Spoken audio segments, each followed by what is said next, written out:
Well, I'm here for collaborations with the cause because I have experience in still photography, radio, and documentary film. And some of my most recent filmmaking has been in collaboration with nonprofit organizations.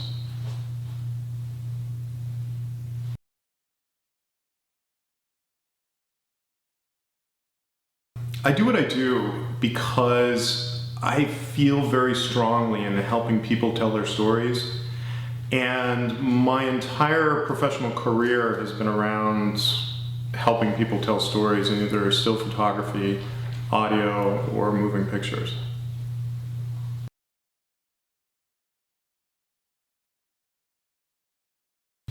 Yeah, well, I think the industry, in terms of ethics, the industry is really changing. And that's due to the changing markets. I think that ethically, we storytellers, we nonfiction storytellers, need to be transparent at what we do, and I think we need to. We need to be transparent in what we do, and we need to keep our integrity very high in order to have people believe the stories that we tell.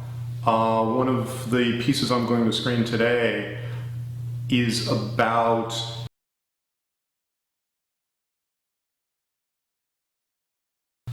I think visual storytelling moves people because visual communication is universal. It spans cultures, it spans languages.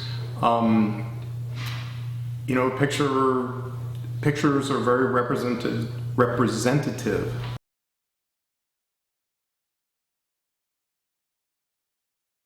Yeah, well, I think still photography moves people profoundly because it is a universal way to communicate. That images span culture, they span religion, and they span language.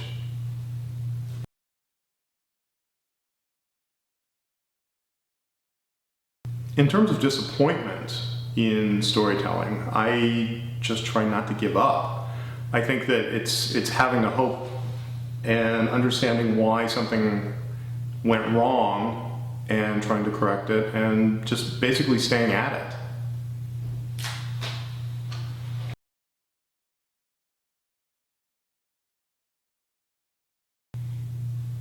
Well, I think that photographers bring to the table, again, this idea of visual communication, which is completely exploded with social sharing, social media. A lot of communication, especially with young people, takes place in the visual medium, whether it's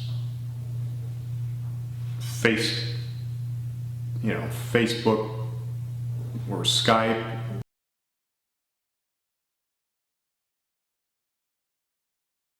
Well, I think we need to be honest. I think in order to tell the stories that we tell, we have to be honest with our subjects, and I think be very open and connect with them on a very personal level.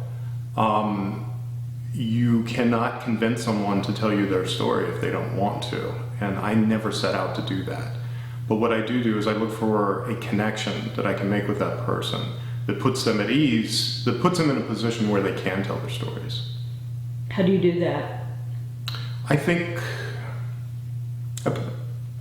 I do it by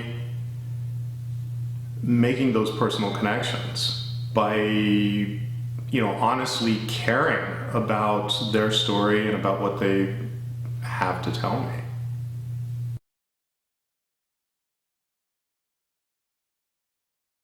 Well, I always hope that my work affects people.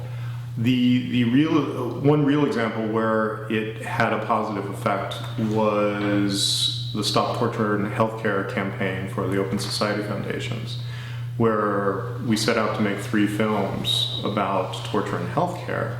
And one of the films about the denial of pain relief in the Ukraine was shown to the Ukrainian parliament.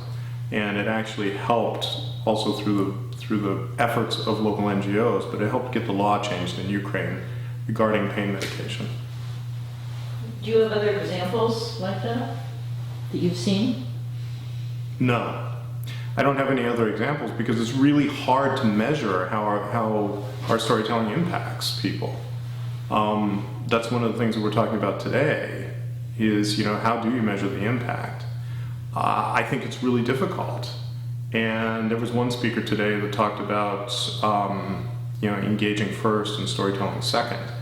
And that completely flipped my thinking on its head. But it's an interesting concept.